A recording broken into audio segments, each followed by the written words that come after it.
Mheshimiwa ametoa shilingi 50.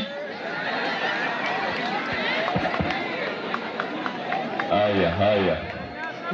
Wacha kwanza niongezee ndugu yangu mheshimiwa kuja hapa. Wacha niongezee shilingi 400, si ndio? Si hata nikushikana mkono. Si hata mimi nilianza tu kama yeye.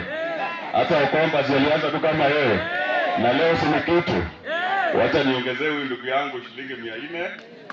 Aongezee kwa mchango wake hiyo, si ndio? Haya ndugu yangu.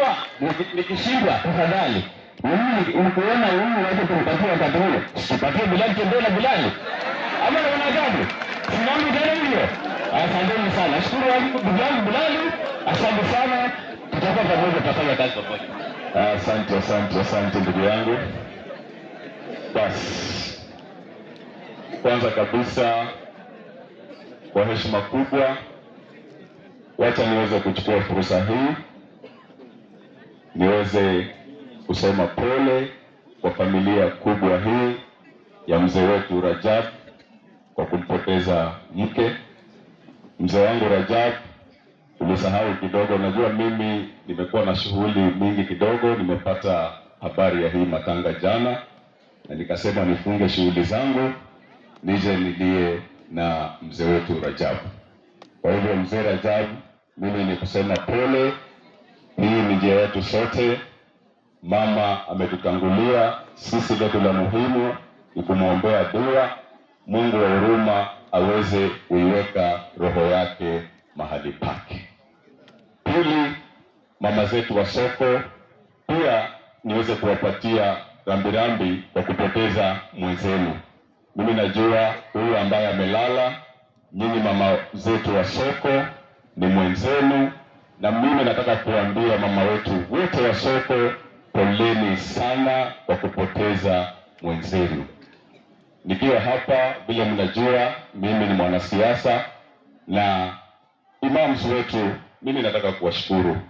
Leo umetoa mawaidha mazuri sana, na mimi nataka sisi tuendelee kushikana, viongozi wa kisiasa na viongozi wa kidini, ili tuweze kufanya kazi kwa karibu na ili tuweze kufanya kazi kwa pamoja.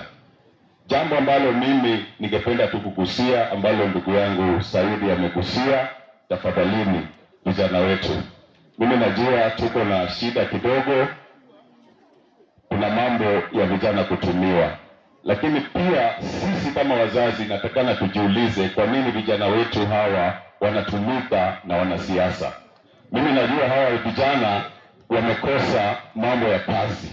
Ukosefu wa kazi ndio inafanya vijana wetu wanatumika vibaya. Na mimi nataka kuwasihi vijana wetu muwe pole. Kila kitu ni vile Mwenyezi Mungu amepanga. Tumebakisha chini ya miezi 14 tutapata nafasi ya kuchagua viongozi wale ambao watakuwa wanaweka mambo ya vijana mbele na mambo ya mama zetu mbele. Kwa sababu hivi juzi nimeona hapa town tumeleta vurugu. Na tukileta vurugu kama ambayo ilikuwa pale town, watu ambao wanaumia ni hawa mama zetu wa biashara ndogo ndogo. Na hawa mama, unajua mama yule ambaye anaenda sokoni kuuza njugu, kuuza omena, vurugu ikitokea anakosa biashara na anapoteza mali yake. Kwa hivyo mimi nataka kuwasihi vijana wangu, vijana wetu na ndugu zetu kwa ujumla. Hii Kenya ni nchi ya demokrasia. Wewe kama ni mtu wa one term, uwe na uhuru wako wa kusema one term. Na mimi kama ni mtu wa two term, niwe pia na uhuru wangu wa kusema nini? Sijui kama tunaelewana. Na si tunaweza kufanya hivyo bila kupigana, si ndio? Kwa hivyo mimi nataka kuwasihi ndugu zangu, tafadhalini kwa heshima kubwa tuwe watu wa kufanya siasa ya heshima. Na nikimalizia, mimi wazee wangu, hii kitu mimi nimeongea sana. Hii Mumias yetu, Mumias ni tauni kubwa sana. Nikisimama hapa leo, mimi nashangaa sana kama mmoja wa viongozi ya kwamba leo tunaongea Mumias hatuna university. Mimi nasikitika sana nikiongea leo tuko na level 4 hospital hapo, lakini hatuna medical training center ambayo iko attached kwa hiyo level 4 hospital. Na sisi kusaidia biashara ya tauni yetu kukua lazima